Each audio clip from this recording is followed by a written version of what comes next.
திங்கட்கிழமை ஆரம்பிச்சாச்சு. இந்த வாரம் எப்படி போக போகுதுன்னே தெரியலையே அப்படின்ற பீதி சிலருக்கு ஞாயிற்றுக்கிழமை நைட்ல இருந்தே ஆரம்பிச்சிருங்க. வணக்கங்க. இந்த மாதிரியான மனநிலை ஏன் வருது? இந்த மாதிரி சலிப்பான மனநிலையிலையும் அலுப்பான மனநிலையிலையும் ஒரு வாரத்தோடைய முதல் நாளை ஸ்டார்ட் பண்ணும்போது அந்த நாள் எப்படி இருக்கும், அந்த வாரம் தான் எப்படி இருக்கும்? ஏன் இந்த பேட்டர்ன் ஆட்டோமேட்டிக்கா வந்துகிட்டு இருக்கு? நான் ஏற்கனவே சொன்ன மாதிரி தாங்க, நம்ம மூளை நம்ம எதிர்காலத்துக்கு நோக்கி பயணிக்கும் போது பாதுகாப்பு நலன் கருதி அதுல இருக்கிற நெகட்டிவிட்டியை தான் 90% பாக்குது.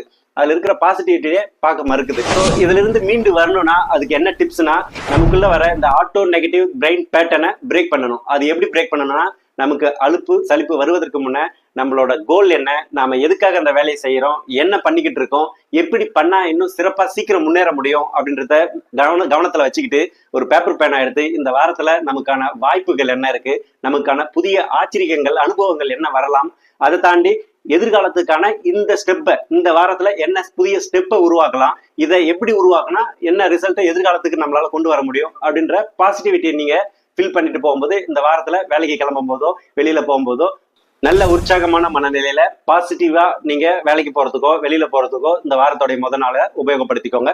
இந்த மாதிரி எளிமையா உங்களுடைய வாழ்க்கை முன்னேற்றத்துக்கு தேவையான தகவல்களை, மூளை சம்பந்தமா மனசு சம்பந்தமான தகவல்களை சின்னதா மைண்ட் செட்டை மாற்றும் போது உங்க வாழ்க்கையே மாறும். அந்த மாதிரியான தகவல்களை தொடர்ந்து தெரிஞ்சுக்கணும்னா நம்ம சேனலை சப்ஸ்கிரைப் பண்ணி வச்சுக்கோங்க. சப்போர்ட் பண்ணுங்க, ஷேர் பண்ணுங்க. நன்றி.